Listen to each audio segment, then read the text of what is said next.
ਸਤਿ ਸ਼੍ਰੀ ਅਕਾਲ ਜੀ। ਅੱਜ ਦਾ ਸਾਡਾ ਟੌਪਿਕ ਹੈ price and output determination under monopoly. ਇਹ ਬਲਾਕ 1 ਦਾ ਯੂਨਿਟ 2 ਹੈ। ਏਕਾਧਿਕਾਰ ਵਿੱਚ ਕੀਮਤ ਅਤੇ ਉਤਪਾਦਨ। ਜਿਹੜੀ ਸਾਡੀ ਮਾਰਕੀਟ ਫਰਮ ਹੈ, ਮਾਰਕੀਟ ਸਟਰਕਚਰ ਦੀ ਟਾਈਪ ਹੈ ਇੱਕ ਕਿ ਮਾਰਕੀਟ ਜਿਹੜੀਆਂ ਫਰਮਸ ਨੇ ਉਹਦੇ ਵਿੱਚ ਮੋਨੋਪੋਲੀ ਹੁੰਦੀ ਹੈ ਕੁਝ ਫਰਮਸ ਦੀ। ਤਾਂ ਮੋਨੋਪੋਲੀ ਅੰਡਰ ਜਿਹੜਾ ਪ੍ਰਾਈਸ ਹੈ, ਕੀਮਤ ਹੈ, ਉਹਦਾ ਨਿਰਧਾਰਨ ਕਿਵੇਂ ਹੁੰਦਾ ਮੋਨੋਪੋਲੀ ਫਰਮਸ ਦੇ ਦੁਆਰਾ, ਤੇ ਆਊਟਪੁੱਟ ਡਿਟਰਮੀਨੇਸ਼ਨ ਕਿਵੇਂ ਕਹਿੰਦੇ ਫਿਕਸ ਹੁੰਦਾ ਕਿ ਕਿੰਨੀ ਆਊਟਪੁੱਟਸ ਉਹਨਾਂ ਫਰਮਾਂ ਨੇ ਕਰਨੀ ਆ ਕਿ ਉਹਨਾਂ ਨੂੰ ਲਾਸ ਨਾ ਹੋਵੇ। ਤਦ ਇਸ ਟੌਪਿਕ ਦੇ ਵਿੱਚ ਆਪਾਂ ਪੜਾਂਗੇ ਕਿ ਵਾਟ ਇਜ਼ ਮੋਨੋਪੋਲੀ, ਮੋਨੋਪੋਲੀ ਕੀ ਹੈ, ਤੇ ਮੋਨੋਪੋਲੀ ਦੇ ਵਿੱਚ ਪ੍ਰਾਈਸਿਸ ਕਿੱਦਾਂ ਫਿਕਸ ਕੀਤਾ ਜਾਂਦਾ ਹੈ, ਤੇ ਆਊਟਪੁੱਟ ਨੂੰ ਆਪਾਂ ਕਿੱਥੋਂ ਤੱਕ ਵਧਾ ਸਕਦੇ ਆ ਤੇ ਜਿਸ ਦੇ ਦੁਆਰਾ ਸਾਨੂੰ ਕੀ ਹੋਵੇ, ਮੈਕਸਿਮਮ ਪ੍ਰੋਫਿਟ ਹੋਵੇ ਜੋ ਮੋਨੋਪੋਲੀ ਦੇ ਵਿੱਚ ਫਰਮਸ ਨੇ। ਤਾਂ ਸਭ ਤੋਂ ਪਹਿਲਾਂ ਮੋਨੋਪੋਲੀ ਦਾ ਮੀਨਿੰਗ ਦੇਖਦੇ ਹਾਂ। ਕਹਿੰਦੇ ਫਰਸਟਲੀ ਤਾਂ ਕਹਿੰਦੇ the term monopoly is derived from the Greek word monopolion. ਕਹਿੰਦੇ ਇਹ ਗ੍ਰੀਕ ਵਰਡ ਤੋਂ ਬਣੀ ਆ ਮੋਨੋਪੋਲਿਨ ਤੋਂ, ਵਿਚ ਮੀਨਸ ਐਕਸਕਲੂਸਿਵ ਸੇਲ। ਕਹਿੰਦੇ pure monopoly is the market structures which is single firms is the sole producers of a product। ਕਹਿੰਦੇ ਆਪਾਂ ਇਹਨੂੰ ਮੋਨੋਪੋਲੀ ਨੂੰ ਪਿਓਰ ਮੋਨੋਪੋਲੀ ਵੀ ਕਹਿ ਸਕਦੇ ਹਾਂ, ਜਿਹਦੇ ਵਿੱਚ ਇੱਕ ਸਿੰਗਲ ਫਰਮ ਹੁੰਦੀ ਆ ਮਾਰਕੀਟ ਦੇ ਵਿੱਚ ਜੋ ਇੱਕ ਅਲੱਗ ਪ੍ਰੋਡਕਟ ਨੂੰ ਕੀ ਕਰਦੀ ਆ, ਪ੍ਰੋਡਿਊਸ ਕਰਦੀ ਆ। ਠੀਕ ਹੈ, ਮੋਨੋਪੋਲੀ ਫਰਮ। ਕਹਿੰਦੇ ਉਹਦੇ ਨਾਲ ਦਾ ਕੋਈ ਵੀ ਕਲੋਜ਼ ਸਬਸਟੀਟਿਊਸ਼ਨ ਨਹੀਂ ਹੁੰਦਾ ਹੈ। ਮੋਨੋਪੋਲਿਸਟ ਹੈ ਜਿਹੜਾ, ਮੋਨੋਪੋਲੀ ਹੈ ਜਿਹੜੀ, ਉਹ ਫਰਮ ਓਨਲੀ ਅ ਵਨ ਸੈਲਰ, ਸਿਰਫ ਵਨ ਸੈਲਰ ਹੁੰਦੀ ਆ ਉਹ ਮਾਰਕੀਟ ਦੇ ਵਿੱਚ ਜਿਹੜੇ ਆਪਣੇ ਪ੍ਰੋਡਕਟ ਨੂੰ ਕੀ ਕਰਦੀ ਆ, ਸੇਲ ਕਰਦੀ ਆ। ਕਹਿੰਦੇ ਨਾ ਤਾਂ ਇਹਨਾਂ ਦਾ ਡਾਇਰੈਕਟ ਕੋਈ ਕੰਪੀਟੀਟਰ ਹੁੰਦਾ ਹੈ, ਨਾ ਹੀ ਰਾਈਵਲ ਹੁੰਦਾ ਹੈ, ਕਿਉਂਕਿ ਕੋਈ ਵੀ ਕਲੋਜ਼ ਸਬਸਟੀਟਿਊਸ਼ਨ ਨਹੀਂ ਹੈਗਾ। ਤਾਂ ਇਹਨਾਂ ਦੀ ਗੁੱਡਸ ਦੀ ਪ੍ਰੋਡਕਸ਼ਨ ਨੂੰ ਕੋਈ ਵੀ ਕੰਪੀਟ ਨਹੀਂ ਕਰ ਸਕਦਾ, ਕੋਈ ਵੀ ਕੰਪੀਟੀਸ਼ਨ ਨਹੀਂ ਕਰ ਸਕਦੇ ਇਹਨਾਂ ਦੇ ਨਾਲ, ਕਿਉਂਕਿ ਇਹ ਸਿਰਫ ਅਲੱਗ ਤਰ੍ਹਾਂ ਦਾ ਪ੍ਰੋਡਕਟ ਕੀ ਕਰਦੀਆਂ ਨੇ, ਪ੍ਰੋਡਿਊਸ ਕਰਦੀਆਂ ਨੇ। ਤੇ ਕਹਿੰਦੇ ਜਿਹੜੇ ਮੋਨੋਪੋਲੀ ਦੇ ਵਿੱਚ ਫਰਮਸ ਨੇ, ਸੈਲਰਸ ਨੇ, ਪ੍ਰੋਡਿਊਸਰਸ ਨੇ, ਉਹਨਾਂ ਦਾ ਆਪਣੀ ਪ੍ਰੋਡਕਸ਼ਨ ਤੇ ਪੂਰਾ ਕੰਟਰੋਲ ਹੁੰਦਾ ਹੈ ਤੇ ਪ੍ਰਾਈਸ ਤੇ ਵੀ ਪੂਰਾ ਕੰਟਰੋਲ ਹੁੰਦਾ ਹੈ। ਜਿਵੇਂ ਕਿ electricity supply from a one agency, ਜਿਹੜੀ ਹੁਣ ਇਲੈਕਟ੍ਰਿਸਿਟੀ ਬੋਰਡ ਹੈ ਉਹਦੇ ਦੁਆਰਾ ਇਲੈਕਟ੍ਰਿਸਿਟੀ ਦੀ ਸਪਲਾਈ ਕੀਤੀ ਜਾ ਸਕਦੀ ਆ। ਤਾਂ ਕੋਈ ਹੋਰ ਕਹਿੰਦੇ ਜਿਹੜੀ ਏਜੰਸੀ ਉਹ ਇਲੈਕਟ੍ਰਿਸਿਟੀ ਦੀ ਸਪਲਾਈ ਨਹੀਂ ਕਰ ਸਕਦੀ, ਉਹਨੂੰ ਕੰਪਲੀਟ ਨਹੀਂ ਕਰ ਸਕਦੀ। ਕਹਿੰਦੇ ਓਨਲੀ ਜਿਵੇਂ ਕਿ ਰੇਲਵੇ ਟ੍ਰੇਨ ਲਾਈਨਾਂ ਸਿਰਫ ਕੀ ਆ ਗਵਰਨਮੈਂਟ ਕਹਿੰਦੇ ਕਰਦੀ ਹੈ, ਗਵਰਨਮੈਂਟ ਦੇ ਅੰਡਰ ਆਉਂਦਾ ਕਹਿੰਦੇ ਇਹ ਇੰਡੀਆ ਦੀ ਗਵਰਨਮੈਂਟ ਦੇ ਅੰਡਰ। ਤਾਂ ਰੇਲਵੇ ਟ੍ਰੇਨ ਨੂੰ ਕੋਈ ਹੋਰ ਆਪਣੀ ਅੰਡਰ ਨਹੀਂ ਲੈ ਸਕਦਾ। ਕਹਿੰਦੇ all these are the examples of monopoly. ਠੀਕ ਹੈ, ਕਹਿੰਦੇ ਜਿਹੜੀ ਇੰਡਸਟਰੀ ਹੁੰਦੀ ਆ ਉਹੀ ਫਰਮਸ ਹੁੰਦੀ ਆ, ਓਨਲੀ ਅ ਵਨ ਫਰਮ, ਵਨ ਇੰਡਸਟਰੀ ਇਨ ਦਾ ਮਾਰਕੀਟ ਜਿਹੜੇ ਆਪਣੇ ਪ੍ਰੋਡਕਟ ਨੂੰ ਸੇਲ ਕਰਦੀ ਆ। ਤੇ ਜਿਹੜੀਆਂ ਮੋਨੋਪੋਲਿਸਟ ਦੇ ਵਿੱਚ ਫਰਮਸ ਹੁੰਦੀਆਂ ਨੇ ਮੋਨੋਪੋਲੀ ਦੇ ਵਿੱਚ, ਉਹ ਪ੍ਰਾਈਸ ਮੇਕਰ ਹੁੰਦੀਆਂ ਨੇ। ਪ੍ਰਾਈਸ ਮੇਕਰ ਹੁੰਦੀਆਂ ਨੇ ਮੀਨਸ ਆਪਣੇ ਪ੍ਰੋਡਕਟ ਦੀ ਪ੍ਰਾਈਸ ਹੈ ਜਿਹੜੀ ਉਹ ਖੁਦ ਫਿਕਸ ਕਰਦੀਆਂ ਨੇ ਤੇ ਉਹਨੂੰ ਚੇਂਜ ਵੀ ਕਰ ਸਕਦੀਆਂ ਨੇ, ਇਨਕਰੀਜ਼ ਡਿਕਰੀਜ਼ ਵੀ ਕਰ ਸਕਦੀਆਂ ਨੇ। ਇਹ ਉਹਨਾਂ ਦੀ ਸੈਲਿੰਗ ਪਾਵਰ ਤੇ ਡਿਪੈਂਡ ਕਰਦਾ ਹੈ ਕਿ ਹਾਊ ਮਚ ਪ੍ਰਾਈਸ ਦੇ ਵਾਂਟਸ ਟੂ ਇਨਕਰੀਜ਼, ਕਿ ਉਹ ਕਿੰਨੀ ਜਿਹੜੀ ਪ੍ਰਾਈਸ ਹੈ ਉਹ ਵਧਾਉਣੀ ਚਾਹੁੰਦੇ ਨੇ। ਕਿਸ ਚੀਜ਼ ਤੇ ਡਿਪੈਂਡ ਕਰਦੀ ਹੈ, ਡਿਮਾਂਡ ਤੇ ਡਿਪੈਂਡ ਕਰਦੀ ਹੈ ਕਿ ਉਹਨਾਂ ਦੇ ਪ੍ਰੋਡਕਟਸ ਦੀ ਡਿਮਾਂਡ ਕੀ ਹੈ। ਤੇ ਜਿਹੜੀ ਡਿਮਾਂਡ ਕਰਵ ਹੈ ਮੋਨੋਪੋਲੀ ਦੇ ਵਿੱਚ ਉਹ ਕੀ ਹੁੰਦੀ ਹੈ, ਸਲੋਪਸ ਡਾਊਨਵਰਡ ਹੁੰਦੀ ਆ। ਤਾਂ ਆਪਾਂ ਕਹਿ ਸਕਦੇ ਹਾਂ, ਕਹਿੰਦੇ ਅੰਗਰੇਜ਼ੀ ਭਾਸ਼ਾ ਦਾ ਸ਼ਬਦ ਮੋਨੋਪੋਲੀ, ਠੀਕ ਹੈ, ਜਿਹੜਾ ਗ੍ਰੀਕ ਵਰਡ ਹੈ ਮੋਨੋਪੋਲੀ, ਕਹਿੰਦੇ ਉਹ ਦੋ ਸ਼ਬਦਾਂ ਦੇ ਸਮੂਹ ਤੋਂ ਬਣਿਆ ਹੈ, ਅਰਥਾਤ ਮੋਨੋ ਐਂਡ ਪੋਲੀ। ਮੋਨੋ ਤੋਂ ਕੀ ਭਾਵ ਹੈ, ਸਿੰਗਲ ਅਰਥਾਤ ਇੱਕ ਫਰਮ, ਅਤੇ ਪੋਲੀ ਦਾ ਅਰਥ ਹੈ ਨਿਯੰਤਰਣ, ਮੀਨਸ ਇੱਕ ਫਰਮ ਦਾ ਨਿਯੰਤਰਣ। ਚਾਹੇ ਪ੍ਰਾਈਸ ਤੇ ਲੈ ਲਓ, ਚਾਹੇ ਪ੍ਰੋਡਕਸ਼ਨ ਤੇ ਲੈ ਲਓ, ਚਾਹੇ ਮਾਰਕੀਟ ਦੇ ਵਿੱਚ ਓਨਲੀ ਅ ਵਨ ਸੈਲਰ। ਠੀਕ ਹੈ, ਇੱਕ ਅਲੱਗ ਤਰ੍ਹਾਂ ਦਾ ਕੀ ਆ ਪ੍ਰੋਡਕਟਸ ਜਿਹੜੀ ਫਰਮ ਪ੍ਰੋਡਿਊਸ ਕਰਦੀ ਆ।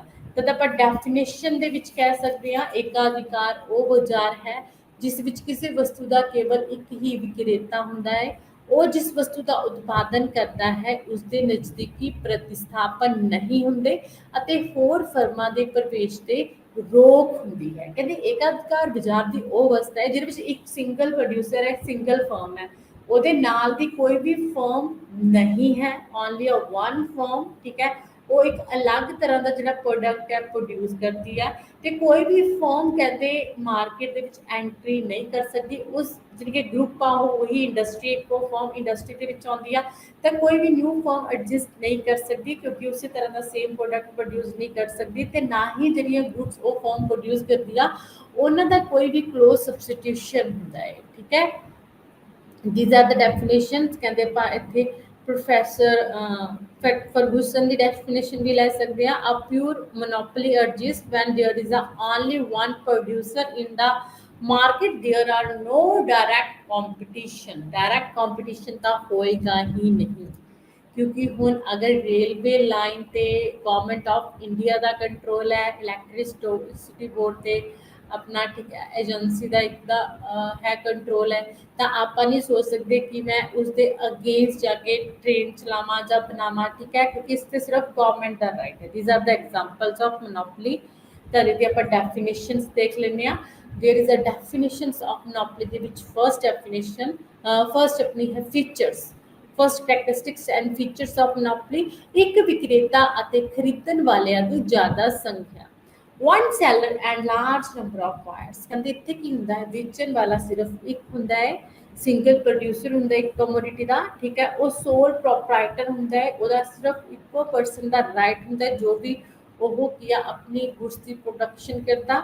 ठीक है, joint stock companies से state से there is only a one firm in monopoly and there is no distinction between the industry and firm। the industry ਤੇ firm ਦੇ ਵਿੱਚ ਵੀ ਕੋਈ ਵੀ difference ਨਹੀਂ ਹੁੰਦਾ, ਉਹੀ firm ਹੈ ਉਹੀ industry ਹੈ, ਕਿਉਂਕਿ industry ਦੇ ਅੰਦਰ ਇੱਕੋ firm ਹੈ monopoly ਵਾਲੀ। what the wires of the products are very large। ਠੀਕ ਹੈ, ਜਿਵੇਂ ਕਿ ਟ੍ਰੇਨਸ ਦੇ ਵਿੱਚ ਬਹੁਤ ਸਾਰੇ ਪੈਸੇਂਜਰਸ ਚੱਲਦੇ ਨੇ, ਇਲੈਕਟ੍ਰਿਸਿਟੀ ਆਪਾਂ ਸਾਰੇ ਪੀਪਲਸ ਯੂਜ਼ ਕਰਦੇ ਆ, ਲੇਕਿਨ ਕਹਿੰਦੇ ਵਾਇਰਸ ਨੇ ਜਿਹੜੇ ਮੋਨੋਪੋਲੀ ਦੇ ਉਹ ਕੀ ਹੋਣਗੇ, ਬਹੁਤ ਜ਼ਿਆਦਾ ਹੋਣਗੇ, ਲਾਰਜ ਨੰਬਰ ਆਫ ਕੀ ਹੋਣਗੇ, ਬਾਇਰਸ ਹੋਣਗੇ।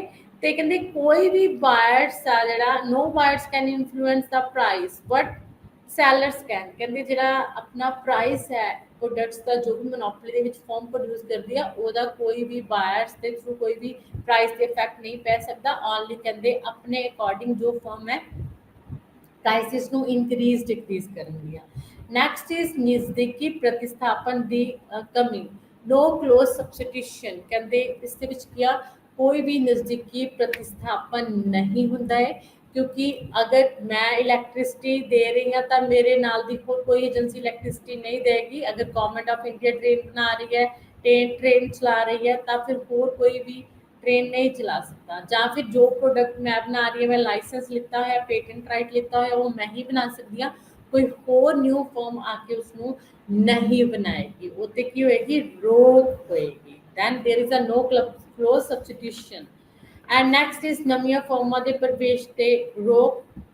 ठीक है, न्यू फर्म्स एंटर नहीं कर सकती, restrictions on the entry of new firms.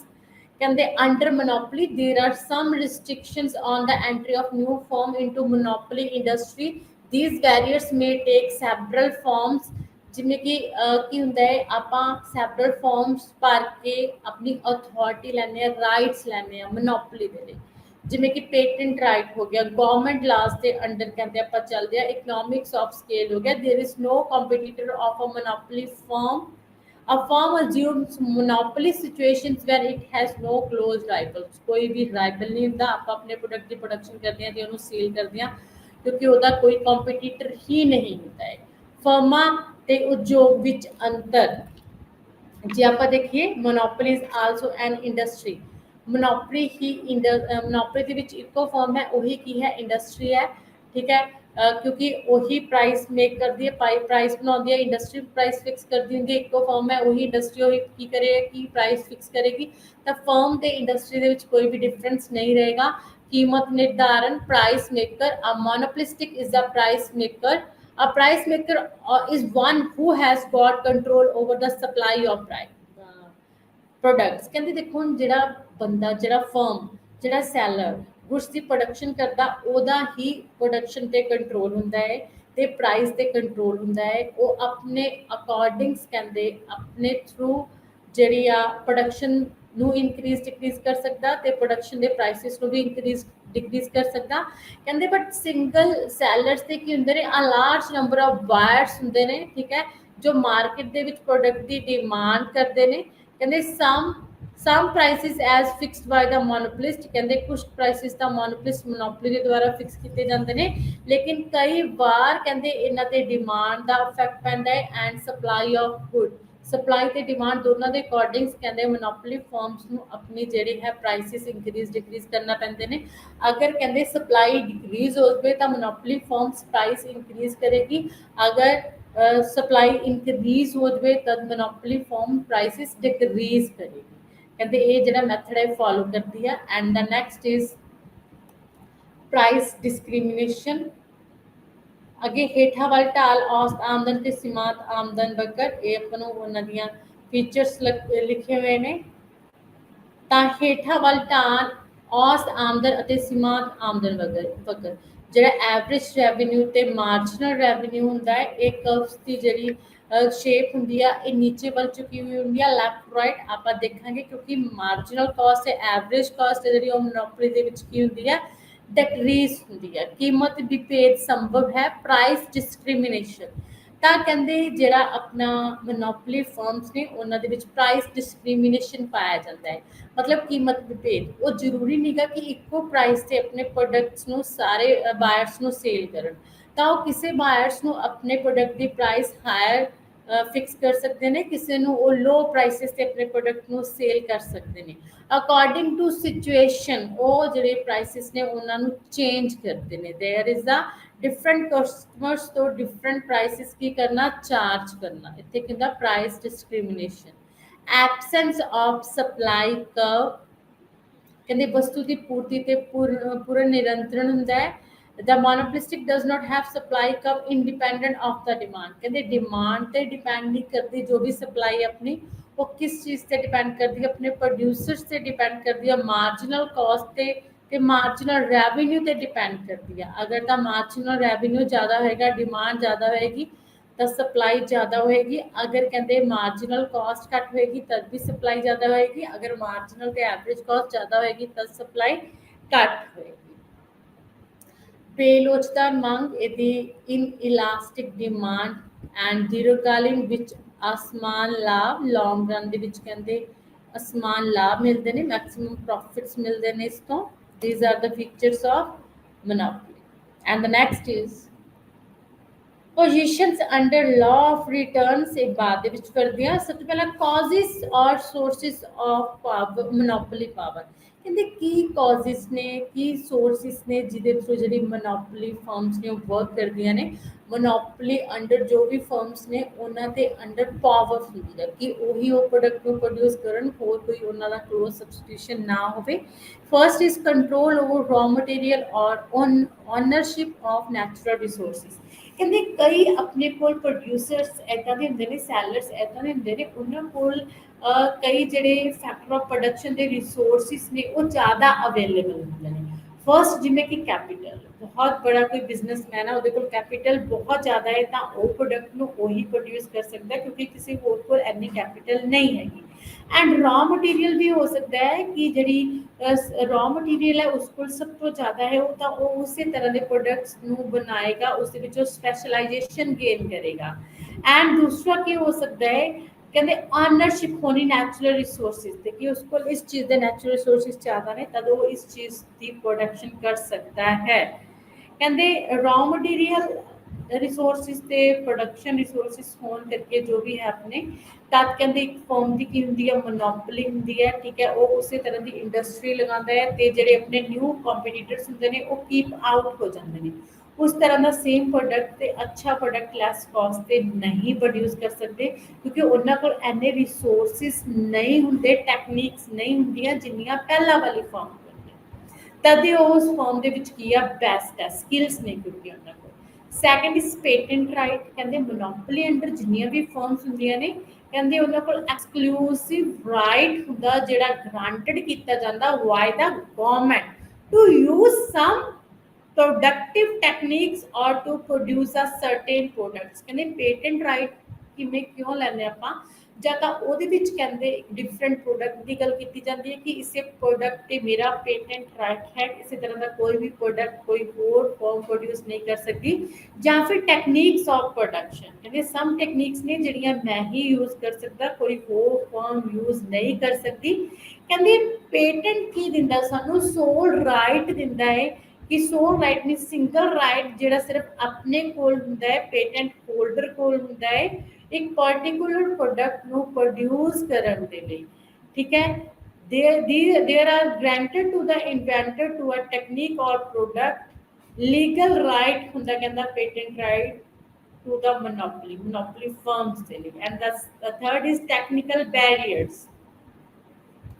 ਕਹਿੰਦੇ technical barriers to entry are also responsible for monopoly।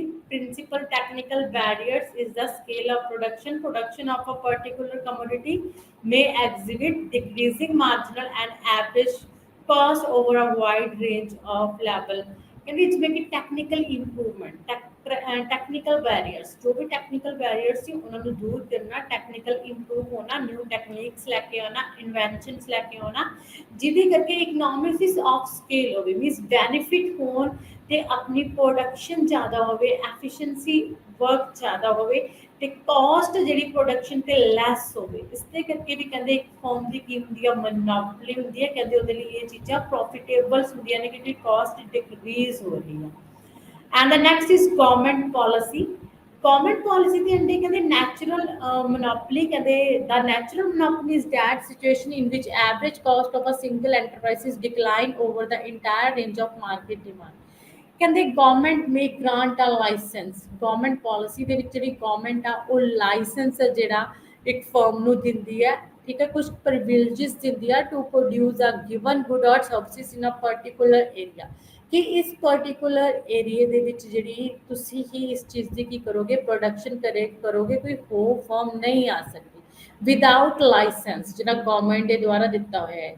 ਇਹ ਜਿਵੇਂ ਕਿ ਲਾਇਸੈਂਸ ਆਸ awarded in the case of public utility, ਜਿਵੇਂ ਕਿ ਕਿਹੜੇ ਕਿਹੜੇ ਕੇਸਿਸ ਦੇ ਵਿੱਚ ਜਿਵੇਂ ਕਿ ਗਵਰਨਮੈਂਟ ਨੇ ਲਾਇਸੈਂਸ ਦਿੱਤਾ ਹੋਇਆ, ਇਲੈਕਟ੍ਰਿਸਿਟੀ ਦੇ ਕੇਸ ਦੇ ਵਿੱਚ, ਗੈਸ ਦੇ ਕੇਸ ਦੇ ਵਿੱਚ, ਟੈਲੀਫੋਨਸ ਦੇ ਕੇਸ ਦੇ ਵਿੱਚ, and a variety of other situations. ਕਹਿੰਦੇ ਇਹਨਾਂ ਦੇ ਕੇਸ ਦੇ ਵਿੱਚ ਲਾਇਸੈਂਸ ਲੈ ਕੇ ਹੀ ਆਪਾਂ ਆਪਣਾ ਕੰਮ ਕਰ ਸਕਦੇ ਹਾਂ। ਇਹ ਫੇਵਰ ਹੈ ਤੋ for creating the monopoly firms, ਜਿਹਦੇ ਥਰੂ ਮੋਨੋਪੋਲੀ ਫਰਮਸ ਨੇ ਜਿਹੜੀਆਂ ਉਹ ਕੀ ਹੁੰਦੀਆਂ ਨੇ, ਕ੍ਰੀਏਟ ਹੁੰਦੀਆਂ ਨੇ, ਪਰਮਨੈਂਟ ਕੀਤਾ ਜਾਂਦਾ ਕੰਡੀਸ਼ਨਸ ਨੂੰ। ਠੀਕ ਹੈ, and historical or entry lag, ਕਹਿੰਦੇ a firm may enjoy monopoly because of early start in the field and no one else has necessity to know and how। ਜਿਵੇਂ ਕਿ ਹਿਸਟੋਰੀਕਲ ਪਿੱਛੇ ਤੋਂ ਸਾਡੀ ਜੋ ਹੈ ਪਿਛੋਕੜ ਉਹ ਆਪਣਾ ਕਰਦਾ ਆ ਰਿਹਾ ਹੈ ਕੋਈ ਵੀ ਬਿਜ਼ਨਸ ਨੂੰ। ਠੀਕ ਹੈ, ਤਾਂ ਆਪਾਂ ਨੂੰ ਉਹਨਾਂ ਦੇ ਥਰੂ ਹੀ ਆਪਣੇ ਜੋ ਹੈ ਓਲਡ ਪੀਪਲਸ ਉਹਨਾਂ ਤੋਂ ਆਪਾਂ ਨੂੰ ਆਪਣਾ ਬਿਜ਼ਨਸ ਮਿਲੇ, ਆਪਾਂ ਉਸੇ ਨੂੰ ਕੀ ਕਰਦੇ ਆ, ਕੈਰੀ ਔਨ ਕਰਦੇ ਆ। ਤਾਂ ਇਸ ਦੇ ਥਰੂ ਕਹਿੰਦੇ ਮੋਨੋਪੋਲੀ ਪਾਵਰ ਹੋਣੀ, ਮੋਨੋਪੋਲੀ ਪੋਜੀਸ਼ਨ ਨੂੰ ਇੰਜੋਏ ਕਰਨਾ। And the next is limit pricing policy ਔਰ ਅਨਫੇਅਰ ਕੰਪੀਟੀਸ਼ਨ। ਕਹਿੰਦੇ ਇਹਦੇ ਵਿੱਚ ਅਨਫੇਅਰ ਕੰਪੀਟੀਸ਼ਨ ਹੁੰਦਾ ਕਿਉਂਕਿ ਕੰਪੀਟੀਟਰਸ ਨਹੀਂ ਹੁੰਦੇ ਆਪਣੀ ਫਰਮ ਦੇ, ਤਾਂ ਆਪਣੇ ਆਪ ਹੀ ਆਪਾਂ ਆਪਣੀ ਫਰਮ ਦੇ ਜਿਹੜੀ ਪ੍ਰੋਡਕਸ਼ਨ ਉਹਦੇ ਪ੍ਰਾਈਸਿਸ ਨੂੰ ਕੀ ਕਰਦੇ ਆ, ਫਿਕਸ ਕਰਦੇ ਆ, ਲਿਮਿਟਡ ਪ੍ਰਾਈਸਿੰਗ ਪਾਲਿਸੀਜ਼ ਨੂੰ ਫੋਲੋ ਕਰਦੇ ਆ ਤਾਂ ਜੋ ਸਾਡੇ ਪ੍ਰੋਡਕਟਸ ਦੀ ਜਿਹੜੀ ਡਿਮਾਂਡ ਹੈ ਉਹ ਜ਼ਿਆਦਾ ਤੋਂ ਜ਼ਿਆਦਾ ਇਨਕਰੀਜ਼ ਹੋਵੇ। ਤੇ ਪ੍ਰੋਡਕਟ ਡਿਫਰੈਂਸ਼ੀਏਟ ਹੋਣ ਕਰਕੇ ਸਾਨੂੰ ਹੈਵੀ ਐਡਵਰਟਾਈਜ਼ਮੈਂਟ ਵੀ ਕਰਨੀ ਪੈਂਦੀ ਹੈ, ਪਾਲਿਸੀਜ਼ ਮੇਕਸ ਕਰਨੀਆਂ ਪੈਂਦੀਆਂ ਨੇ ਫॉर द ਨਿਊ ਐਂਟਰੀ ਤਾਂ ਜੋ ਨਾ ਹੋਵੇ ਫਰਮਸ ਦੀ। Capital size, ਕਹਿੰਦੇ monopoly make also weak cause it due to the huge amount of capital required to establish a particular product unit। ਕਹਿੰਦੇ monopoly ਦੇ ਵਿੱਚ ਹਿਊਜ ਕੈਪੀਟਲ ਚਾਹੀਦੀ ਕਿਉਂਕਿ ਇੱਕੋ ਫਰਮ ਨੇ ਸਾਰੀ ਕੈਪੀਟਲ ਲਗਾਉਣੀ ਆ, ਤਦ ਉਹ ਕੈਪੀਟਲ ਲਗਾਉਣ ਤੋਂ ਬਾਅਦ ਹੀ ਕਹਿੰਦੇ ਆਪਣੀ ਜਿਹੜੀ ਹੈ monopoly ਪਾਵਰਸ ਲੈ ਸਕਦੇ ਨੇ, ਬਿਜ਼ਨਸ ਚਲਾ ਸਕਦੇ ਨੇ।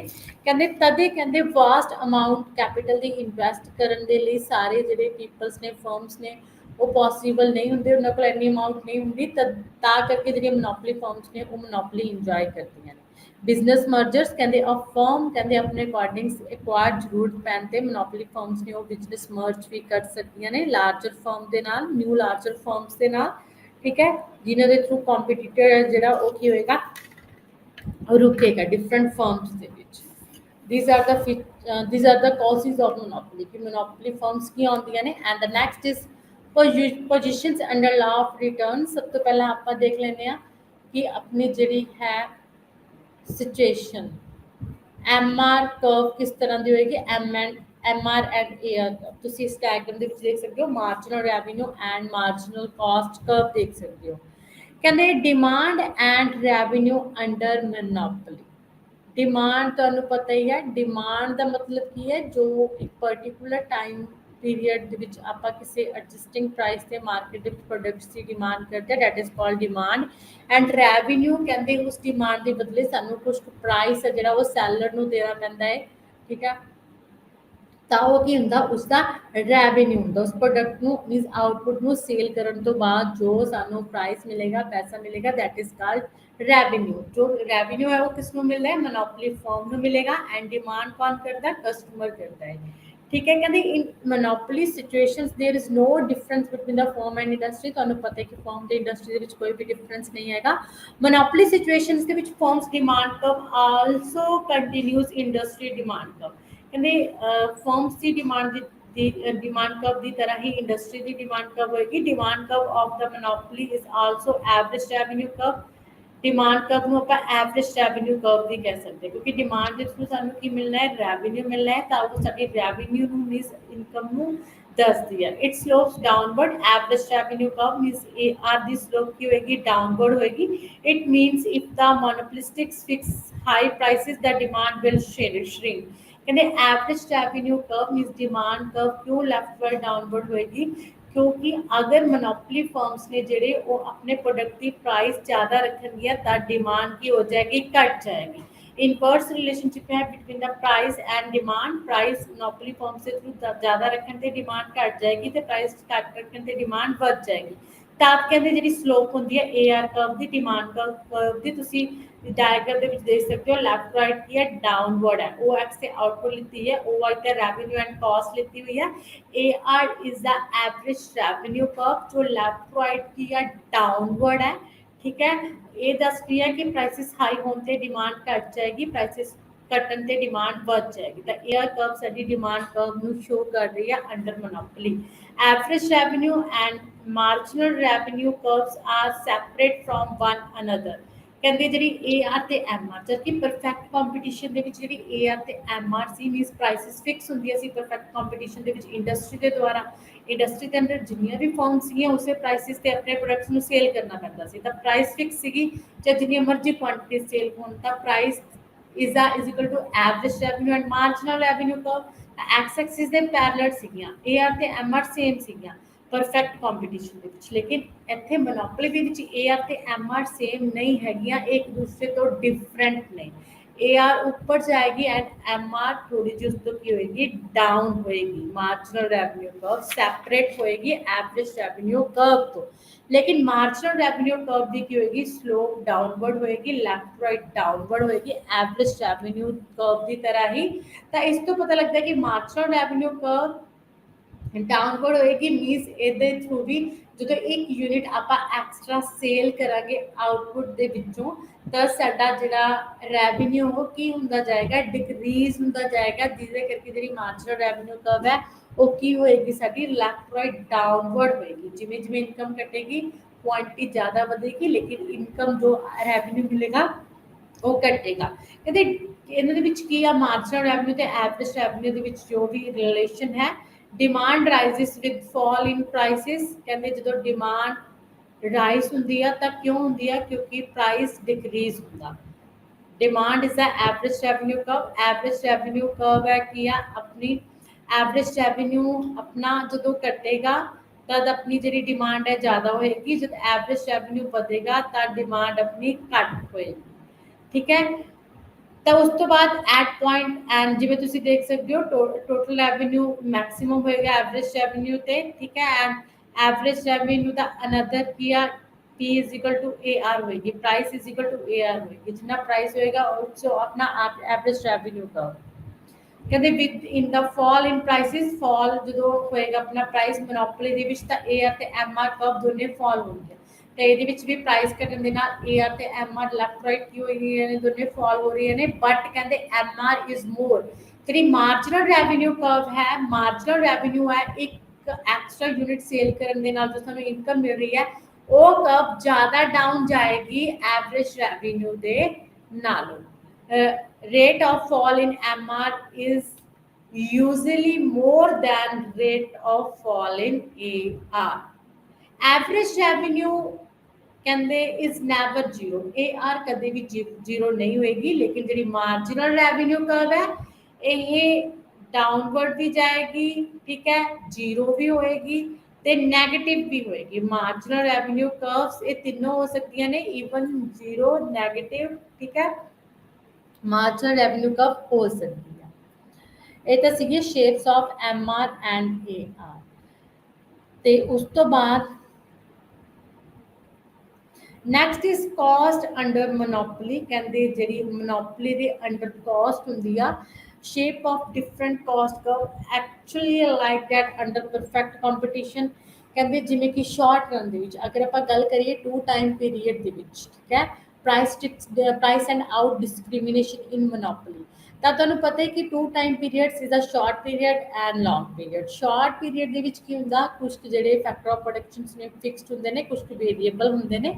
only with the help of variables factors ਆਪਾਂ ਆਪਣੀ ਪ੍ਰੋਡਕਸ਼ਨ ਨੂੰ ਕੋਈ ਵੀ ਮੋਨੋਪੋਲੀ ਫਰਮਸ ਐਗਜ਼ਿਸਟਿੰਗ ਕੈਪੈਸਿਟੀ ਤੱਕ ਸਟਾਕ, ਜਿੰਨਾ ਪ੍ਰੋਡਕਸ਼ਨ ਸਟਾਕ ਉਹਦੇ ਕੋਲ ਪ੍ਰੋਡਕਸ਼ਨ ਕੈਪੈਸਿਟੀ ਉਹਦੇ ਕੋਲ ਅਵੇਲੇਬਲ ਹੈ ਉੱਥੋਂ ਤੱਕ ਆਪਣੀ ਪ੍ਰੋਡਕਸ਼ਨ ਨੂੰ ਇਨਕਰੀਜ਼ ਕਰ ਸਕਦੀ ਹੈ, ਉਸ ਤੋਂ ਬਾਅਦ ਪ੍ਰੋਡਕਸ਼ਨ ਨੂੰ ਇਨਕਰੀਜ਼ ਨਹੀਂ ਕਰੇਗੀ। ਤਾਂ ਸ਼ਾਰਟ ਰਨ ਦੇ ਵਿੱਚ ABC ਵੀ ਹੁੰਦੀ ਹੈ। ਜੇ ਆਪਾਂ ਕਾਸਟ ਕਰਵ ਦੀ ਗੱਲ ਕਰੀਏ, ਐਵਰੇਜ ਕਾਸਟ ਜਿਹੜੀ ਹੈ ਐਵਰੇਜ ਕਾਸਟ ਕਰਵਸ ਨੇ ਉਹ is the sum up of ABC and AFC, average variable cost and average fixed caste.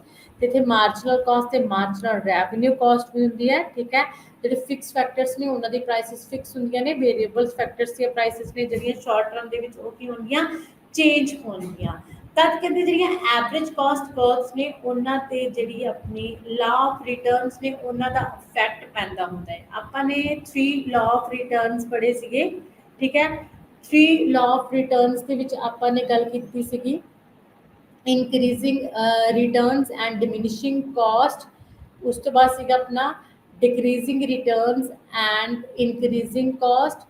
ਉਸ ਤੋਂ ਬਾਅਦ ਸੀਗਾ ਆਪਣਾ increasing returns and constant cost and constant returns ਵਾਲਾ 3 ਇਹ ਲਾਅ ਸੀਗੇ ਲਾ ਆਫ ਰਿਟਰਨਸ ਦੇ। ਤਾਂ ਫਸਟ ਕਹਿੰਦੇ ਤੇ ਕਾਸਟ ਕਰਵ ਦੀ ਗੱਲ ਕੀਤੀ ਗਈ ਆ, ਤਾਂ ਸ਼ੇਪਸ ਆਫ ਕਾਸਟ ਕਰਵਸ ਆਉਣਗੀਆਂ। ਤਾਂ ਮੋਨੋਪੋਲੀ ਦੇ ਵਿੱਚ ਜਿਹੜੀ ਐਵਰੇਜ ਕਾਸਟ ਹੈ ਤੇ ਮਾਰਜਨਲ ਕਾਸਟ ਹੈ ਉਹਦੀ ਸ਼ੇਪ ਕਿਸ ਤਰ੍ਹਾਂ ਦੀ ਹੋਏਗੀ। ਤਾਂ ਐਵਰੇਜ ਕਾਸਟ ਤੇ ਮਾਰਜਨਲ ਕਾਸਟ ਕਰਵਸ ਨੇ ਜਿਹੜੀਆਂ ਉਹ ਕੀ ਹੋਣਗੀਆਂ ਜਦੋਂ ਲਾ ਆਫ ਡਿਮਿਨਿਸ਼ਿੰਗ ਰਿਟਰਨਸ ਨੇ ਜਿਹੜੇ ਅਪਲਾਈ ਹੋਣਗੇ। ਤਾਂ ਕਹਿੰਦੇ ਜਦੋਂ ਲਾ ਆਫ ਡਿਮਿਨਿਸ਼ਿੰਗ ਰਿਟਰਨਸ ਨੇ ਮੀਨਸ ਜਦੋਂ ਆਪਾਂ ਮੋਨੋਪੋਲੀ ਫਰਮਸ ਨੇ ਕੀ ਹੈ ਆਪਣੀ ਪ੍ਰੋਡਕਸ਼ਨ ਇਨਕਰੀਜ਼ ਕਰ ਰਹੀਆਂ ਨੇ, ਆਪਣੀ ਆਊਟਪੁੱਟ ਇਨਕਰੀਜ਼ ਕਰ ਰਹੀਆਂ ਨੇ, ਉਹਦੇ ਨਾਲ ਕਾਸਟ ਵੀ ਇਨਕਰੀਜ਼ ਹੋ ਰਹੀ ਹੈ। ਤਾਂ ਮਾਰਜਨਲ ਕਾਸਟ ਕਰਵ ਤੇ ਐਵਰੇਜ ਕਾਸਟ ਕਰਵ ਦੋਨੇ ਕੀ ਹੋਣਗੀਆਂ, ਇਨਕਰੀਜ਼ ਹੋਣਗੀਆਂ ਜਦੋਂ ਮੋਨੋਪੋਲੀ ਫਰਮਸ ਦੇ ਦੁਆਰਾ ਆਊਟਪੁੱਟ ਇਨਕਰੀਜ਼ ਹੋਏਗੀ। ਤਦ MC ਕਰਵ ਤੇ AC ਕਰਵਸ ਦੋਨੇ ਕੀ ਹੋਣਗੀਆਂ, ਪੋਜ਼ਿਟਿਵ ਹੋਣਗੀਆਂ, ਲੈਫਟ ਰਾਈਟ ਅਪਵਰਡ ਜਾਣਗੀਆਂ ਜੋ ਕਾਸਟ ਦੇ ਵਿੱਚ ਇਨਕਰੀਜ਼ ਸ਼ੋ ਕਰਨਗੀਆਂ ਤੇ ਡਿਮਿਨਿਸ਼ਿੰਗ ਰਿਟਰਨ ਸ਼ੋ ਕਰਨਗੀਆਂ ਕਿ ਆਊਟਪੁੱਟ ਤਾਂ ਮੋਨੋਪੋਲੀ ਫਰਮਸ ਦੇ ਵਿੱਚ ਘੱਟ ਹੋ ਰਹੀ ਹੈ, ਲੇਕਿਨ ਆਊਟਪੁੱਟ ਦੇ ਕੰਪੈਰੀਜ਼ਨਸ ਉਹਨਾਂ ਤੇ ਖਰਚਾ ਜਿਹੜਾ ਕਾਸਟ ਹੈ ਜਿਹੜੀ ਉਹ ਜ਼ਿਆਦਾ ਆ ਰਹੀ ਹੈ, ਠੀਕ ਹੈ। This is the law of decreasing diminishing returns and increasing cost. ਇਹਦੇ ਵਿੱਚ AC ਤੇ MC ਇਨਕਰੀਜ਼ ਹੋ ਰਹੀ ਹੈ ਜਦੋਂ ਪਰ ਪ੍ਰੋਡਕਟ ਨੂੰ ਆਪਾਂ ਜ਼ਿਆਦਾ ਪ੍ਰੋਡਿਊਸ ਕਰਦੇ ਜਾ ਰਹੇ ਹਾਂ, ਪ੍ਰੋਡਕਸ਼ਨ ਆਊਟਪੁੱਟ ਦੇ ਨਾਲੋਂ ਜ਼ਿਆਦਾ ਇਨਕਰੀਜ਼ ਹੋ ਰਹੀ ਹੈ। ਡਿਮਿਨਿਸ਼ਿੰਗ ਰਿਟਰਨਸ ਨੇ ਜਿਹੜੇ ਉਹ ਅਪਲਾਈ ਕਰ ਰਹੇ ਨੇ। ਤਾਂ ਇੱਥੇ MC ਤੇ AC ਕੀ ਹੈ, ਲੈਫਟ ਰਾਈਟ ਅਪਵਰਡ ਹੈ ਜੋ ਪੋਜ਼ਿਟਿਵ ਰਿਲੇਸ਼ਨਸ਼ਿਪ ਸ਼ੋ ਕਰ ਰਹੀਆਂ ਨੇ ਆਊਟਪੁੱਟ ਐਂਡ ਕਾਸਟ। ਜਿਵੇਂ ਜਿਵੇਂ ਆਊਟਪੁੱਟ ਇਨਕਰੀਜ਼ ਹੋਏਗੀ, ਸਪਲਾਈ ਇਨਕਰੀਜ਼ ਹੋਏਗੀ ਥਰੂ ਦਾ ਮੋਨੋਪੋਲੀ, ਉਵੇਂ ਉਵੇਂ ਕਾਸਟ ਵੀ ਆਪਣੀ ਕੀ ਹੋਏਗੀ, ਇਨਕਰੀਜ਼ ਹੋਏਗੀ। And the second is law of increasing returns.